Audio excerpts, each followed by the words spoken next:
दोस्तों, जंतर मंतर के प्रोटेस्ट के बाद से student protest, Jantar Mantar, cockroach जनता पार्टी, ये सब चीज़ें खबरों में। अब खबर ये है कि कॉकरोच जनता पार्टी और उसके जो लीडर है जिनका नाम है अभिजीत दीपके।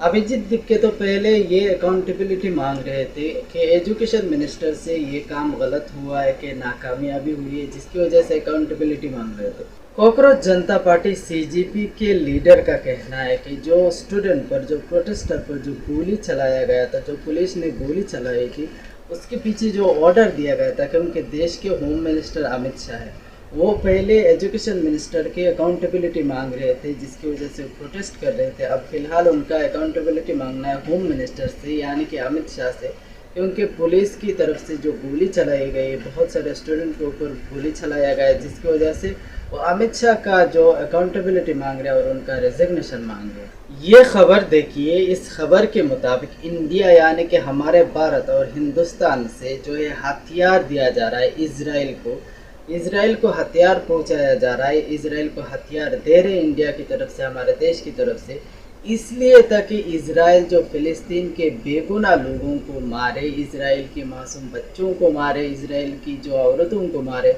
जो कर रही इसराइल बहुत दिन पहले से, उसमें इंडिया भी शामिल है इस खबर के मुताबिक, क्योंकि इंडिया हथियार पहुंचा रहा है इसराइल को, जिसकी वजह से ये सब चीज़ें चल रही है। इसराइल वो जगह है और इसराइल के लोग वो लोग हैं जिनको फ़िलिस्तीनियों ने, फ़िलिस्तीन में रहने वाले लोगों ने उनको जगह दी थी कि यहाँ पर रहे।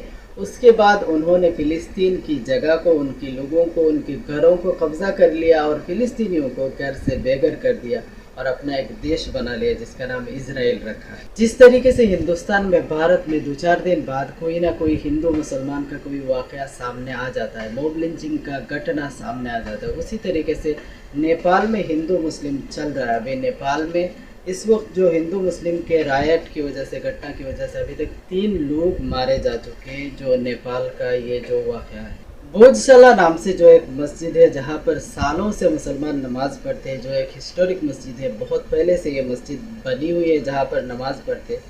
ये खबरें चल रही है आजकल, जो खबरों की वजह से पहले भी कोर्ट में ये चीज़ें चली है, अभी सुप्रीम कोर्ट में ये चीज़ चल रही है। सुप्रीम कोर्ट ने मुसलमानों को वहाँ पर नमाज पढ़ने के लिए परमिशन दी है। नमाज के लिए जो जगह का, नमाज पढ़ने का जो परमिशन है वो मुसलमानों को दिया गया सुप्रीम कोर्ट की तरफ से। 4 अगस्त से 12 अगस्त तक दिल्ली हरिद्वार इस हाईवे में गाड़ी चलाना कम्प्लीटली बैन है। ये सरकार ने बैन किया हुआ है।